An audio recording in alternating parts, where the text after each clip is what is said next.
So ayan guys, today's video gagawa tayo ng amazing arts. Ayan, from recycling, empty tissue paper at wrapping paper. Ayan, nilagyan ko lamang siya ng glue para dito natin ididikit ang ating tissue roll. O ayan, kailangan nating ayusin para pantay-pantay yung pagkakagupit natin yan mamaya. Ayan, kayo nang bahala kung gaano kalaki ang size ng inyong gugupitin as long as na pare-parehas ang laki. So ayan, kapag okay na guys, kukulayan lang natin dito sa gilid para magmukha naman siyang colorful.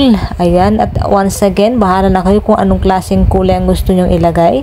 So ayan, kapag okay na guys, ayan, pagdikit-dikitin lang natin siya gamit ang glue or pwede rin kang gumamit ng stapler as long as na hindi sila magkakahiwalay. So ayan guys,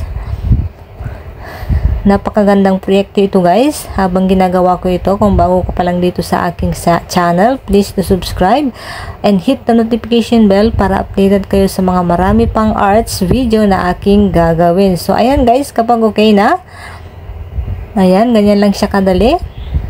Nakatulong ka na para sa ating earth, environment by recycling.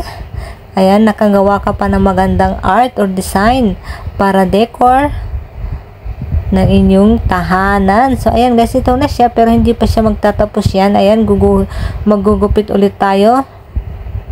Sundan nyo lang itong video guys, napakadali lamang ito guys. Ayan, gagawa tayo ng design, flower. Kayang-kaya nyo ito guys, mapabata man o matanda, pero syempre kailangan din natin ng guidance para sa mga bata. So ayan, kapag okay na, ganito ang itsura niya guys.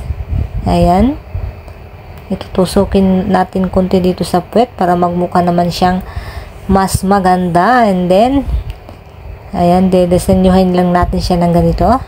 So ito na guys, okay na. Dito na natin ididikit yung isa pa dahil dalawang aking ginamit, kaya depende sa inyo guys kung anong kulay ang gusto nyo. Ayan, napaka-easy lamang ito guys. And then ididikit na natin dito sa gitna guys for design. O diba, napakadali lang siya guys. If you like this video, comment down below na guys. Maraming salamat sa inyo.